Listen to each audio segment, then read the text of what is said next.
ओम शांति। बाबा के महावाक्य हैं 17 तारीख के।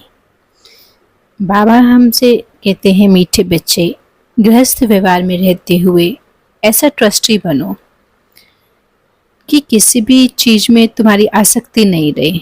हाँ, हमारा कुछ भी नहीं है, ऐसे हमको समझना है। रहना तो परिवार में है, आप जहाँ पर भी हैं, जो भी करते हैं, बिजनेस, नौकरी, परिवार संभालते हैं, सेंटर संभालते हैं, लेकिन मेरा कुछ नहीं है। सब कुछ किसका है?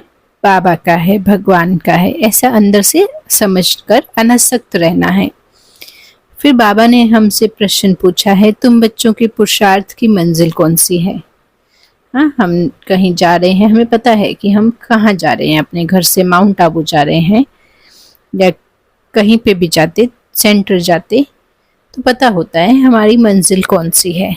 लेकिन ये बाबा जो हमको पुरुषार्थ कराते हैं, इसमें हमारी मंजिल कौन सी है? तो बाबा समझाते, आप मरे मर गई दुनिया, ये तुम्हारी मंजिल है। शरीर से ममता टूट जाए, समझने की बात है।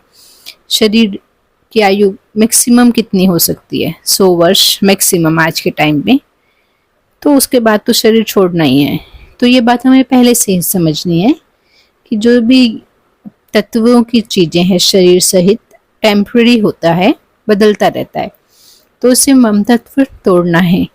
ऐसा बैगर बनो जो कुछ भी याद नहीं आए, आत्मा अशरीरी बन जाए, बस हमको वापस जाना है।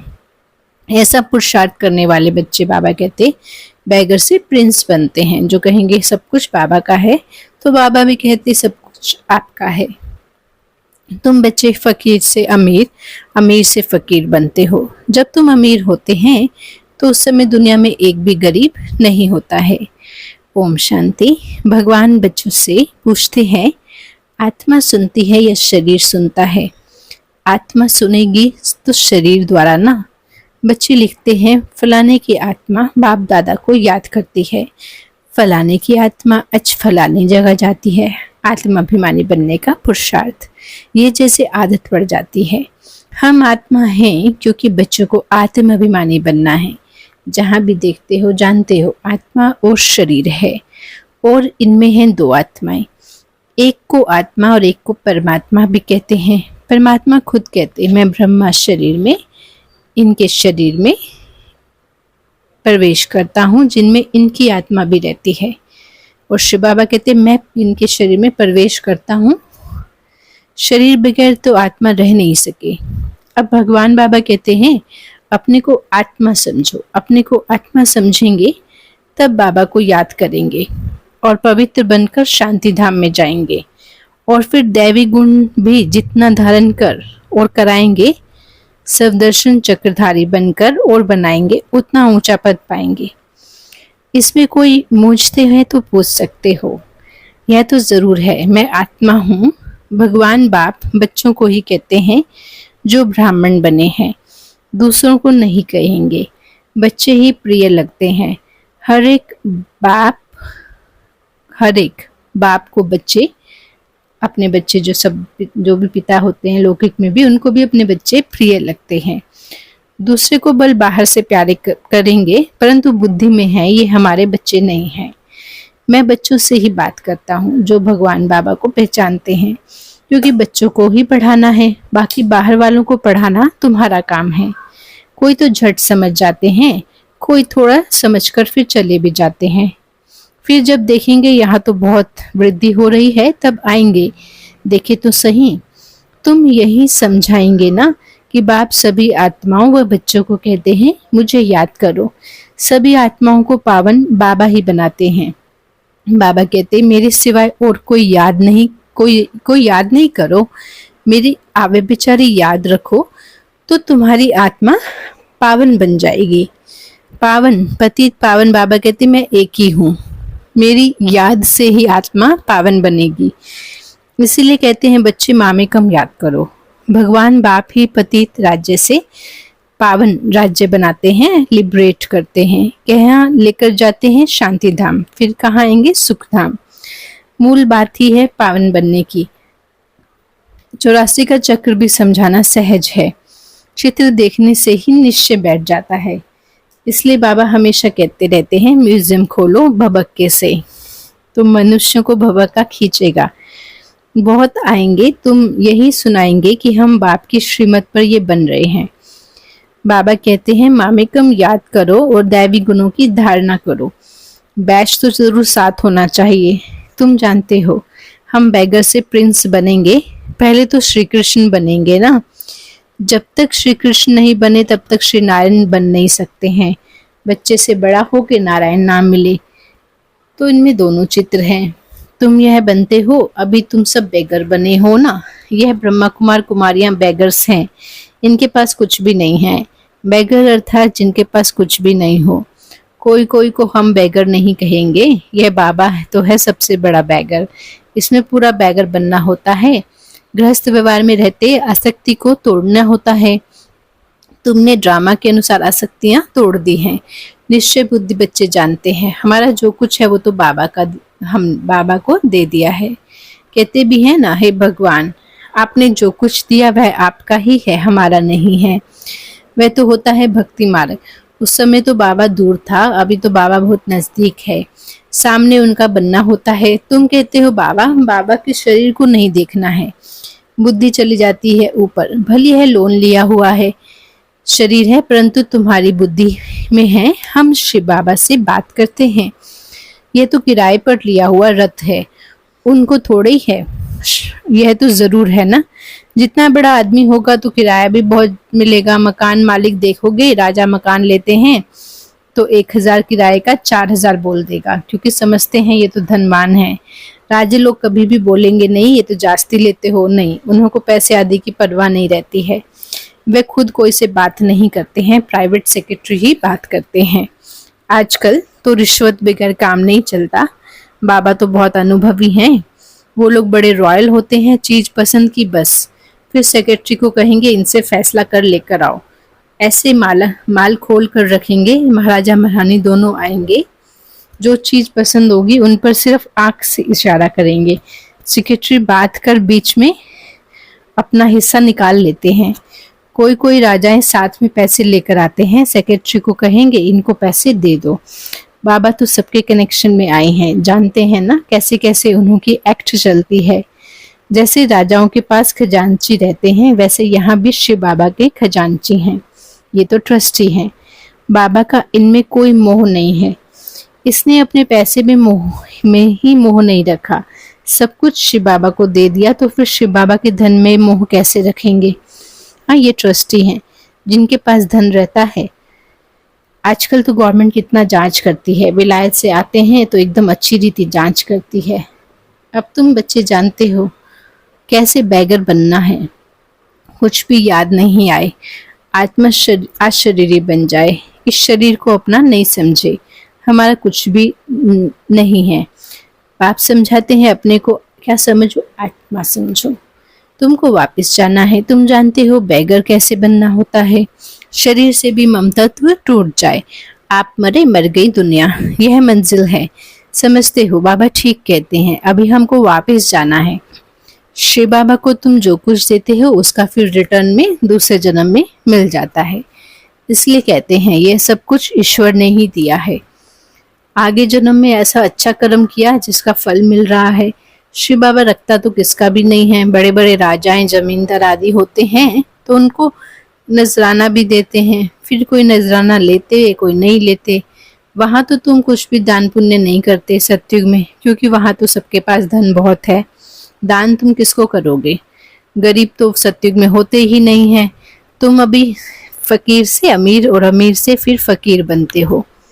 कहते हो ना, इनको तंदुरुस्ती बख्शो, कृपा करो, यह करो। आगे शुरू में भी शिव बाबा से ही मांगते थे, फिर अब बेचारी बन गए हैं तो सबके आगे जाते रहते हैं। कहते हैं झोली भर दो, कितने पत्थर बुद्धि हैं। कहते भी हैं पत्थर बुद्धि से पारस बुद्धि बनाते हैं। तो तुम बच्चों को खुशी बहुत रहनी चाहिए। गायन भी है, तेंद्र सुख पूछना हो तो गोपी वल्लभ के गोप गोपियों से पूछो।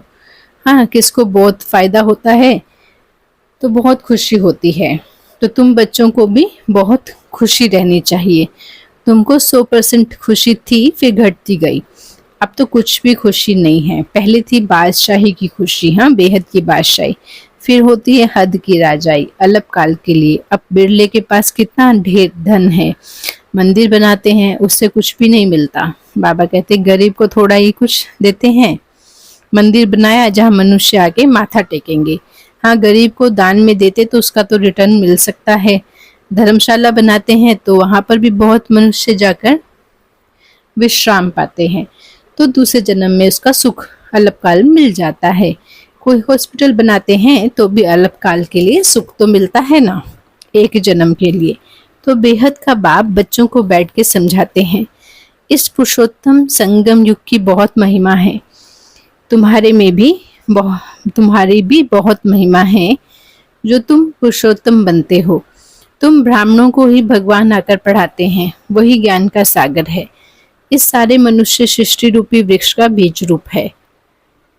सारे ड्रामा के आदि मध्य अंत का रास बाबा तुमको समझाते हैं। तुमसे पूछेंगे क्या? हाँ, तुम बाबा से क्या पूछेंगे? तुमको तो बाबा पढ़ाते हैं। बोलो, क्या यह भूल गए हो? गीता में भगवान वाच है, मैं तुमको राजाओं का राजा बनाता हूँ। इसका अर्थ तुम अभी समझते हो। पतित राजाएं पावन राजाओं की पूजा करते हैं, इसलिए बाबा कहते हैं तुमको राजाओं का राजा बनाता हूँ। ये लक्ष्मी नारायण स्वर्ग के मालिक थे ना। स्वर्ग के देवताओं को द्वापर कलयुग में सब नमन पूजन करते हैं। इन बातों को अभी तुम समझते हो, भक्त लोग कुछ भी समझते थोड़ी हैं। वह तो सिर्फ शास्त्रों की कहानियां पढ़ते सुनते रहते हैं। बाबा कहते हैं तुम जो गीता आधा कल्प से पढ़ते सुनते आए हो, उससे कुछ प्राप्ति हुई है क्या? पेट तो कुछ भी भरा नहीं। हाँ, कोई मर्तबा मिले, कोई आपको किसी प्रकार की प्राप्ति हुई? बाबा पूछते। अभी तुम्हारा पेट भर रहा है। तुम जानते हो यह पार्ट एक ही बार चलता है। खुद भगवान कहते हैं मैं इस तन में प्रवेश करता हूँ। बाप इनके द्वारा बोलते हैं तो जरूर प्रवेश करके बोलेंगे ना, ऊपर से डायरेक्शन क्या देंगे? कहते हैं मैं सम्मुख आता हूँ। अभी तुम सुन रहे हो, ये ब्रह्मा भी कुछ नहीं जानते थे, अभी तो जानते जाते हैं। बाकी गंगा का पानी पावन करने वाला नहीं है, ये तो है ज्ञान की बातें। तुम जानते हो बाबा सम्मुख बैठे हैं, तुम्हारी बुद्धि अब ऊपर में नहीं जाएगी। ये है उनका रथ। उनको बाबा बूट भी कहते हैं, डिब्बी भी कहते हैं। इस डिब्बी में वह हीरा है, कितना फर्स्ट क्लास चीज है। इनको तो रखना चाहिए सोने की डिब्बी में, गोल्डन एज डिब्बी बनाते हैं ना। बाबा कहते हैं ना, धोबी के घर से गई छू, इनको कहते हैं छू मंत्र। छू मंत्र से सेकंड में आत्मा को जीवन मुक्ति पद प्राप्त होता है, इसलिए बाबा को जादूगर भी कहते हैं। सेकंड में निश्चय हो जाता है हम यह बनेंगे। यह बातें अभी तुम प्रैक्टिकल में सुनते हो। पहले जब सत्यनारायण की कथा सुनते थे तो ये समझते थे क्या? उस समय तो कथा सुनते समय विलायत, स्टीमर आदि याद रहता है। सत्यनारायण की कथा सुनकर फिर मुसाफरी पर जाते थे, वह तो फिर लौट आते थे। बाप तो कहते हैं तुमको फिर इस छीछी दुनिया में लौटना नहीं है। भारत अमरलोक स्वर्ग दैवी देवताओं का राज्य था। ये लक्ष्मी नारायण विश्व के मालिक है ना। इनके राज्य में पवित्रता है, सुख है, शांति थी। दुनिया ये मांगती है विश्व में शांति हो, सब मिलकर एक हो जाएं। अब इतने सब धर्म जो है वो मिलकर एक कैसे होंगे? बाबा कहते हैं हर एक का धर्म अलग अलग, फीचर्स अलग अलग, सब एक कैसे होंगे? वे तो है ही शांति धाम, सुख धाम। हाँ, वहाँ एक धर्म एक राज्य होता है, दूसरा कोई धर्म ही नहीं जो ताली बजे, उसको विश्व में शांति कहा जाता। अभी तुम बच्चों को भगवान बाप पढ़ाते हैं, ये तो जानते हैं सब बच्चे एक रस नहीं पढ़ते हैं, नंबरवार तो होते ही है ना। यह भी राजधानी स्थापन हो रही है, बच्चों को कितना समझदार बनाया जाता है। ये है ईश्वरीय यूनिवर्सिटी। भक्त लोग समझते नहीं, अनेक बार सुना भी है भगवान वाच, क्योंकि गीता ही भारतवासियों का धर्म शास्त्र है। गीता की तो अपरंपार महिमा है। सर्वशास्त्र में शिरोमणि भगवत गीता है। श्रोमणी अर्थात श्रेष्ठ श्रेष्ठ, पतित पावन सदगति दाता है ही एक भगवान, जो सभी आत्माओं का बाबा है। भारतवासी अर्थ को समझते नहीं हैं, बेसमझी से सिर्फ कह देते हैं सब भाई भाई हैं। अभी तुमको बाबा ने समझाया है हम भाई भाई हैं, हम शांति धाम के रहने वाले हैं। यहाँ पाठ बजाते बजाते हम बाबा को भूल जाते हैं, तो घर को भी भूल जाते हैं। जो बाप भारत को सारे विश्व का राज्य देते हैं उनको सब भूल जाते हैं। ये सब राज बाप ही समझाते हैं। अच्छा, मीठे मीठे सिकिलधे बच्चों प्रति माता पिता बाप दादा का याद प्यार और गुड मॉर्निंग। रूहानी बाबा की रूहानी बच्चों को नमस्ते। हाँ, मीठे मीठे सिकिलधे बच्चों की मीठे मीठे बाबा को याद प्यार, गुड मॉर्निंग बाबा, नमस्ते बाबा, नमस्ते बाबा, नमस्ते। धारणा के लिए है मुख्य सार, अतीन्द्रिय सुख का अनुभव करने के लिए स्मृति रहे कि यही पुरुषोत्तम संगम युग है, जबकि हमें भगवान पढ़ाते हैं जिससे हम राजाओं का राजा बनेंगे। अभी हमें ड्रामा के आदि मध्य अंत का ज्ञान है। अब वापस घर जाना है, इसलिए शरीर से भी पूरा बैगर बनना है। इसे भूल अपने को अशरीरी आत्मा समझना है। वरदान, सदा संतुष्ट रहकर अपनी दृष्टि वृत्ति कृति द्वारा संतुष्टता की अनुभूति कराने वाले संतुष्ट मणि भव।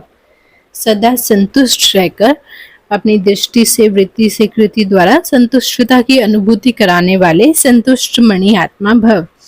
ब्राह्मण कुल में विशेष आत्माएं वही हैं जो सदा संतुष्टता की विशेषता द्वारा स्वयं भी संतुष्ट रहती हैं और अपनी दृष्टि वृत्ति और कृति द्वारा औरों को भी संतुष्टता की अनुभूति कराती हैं।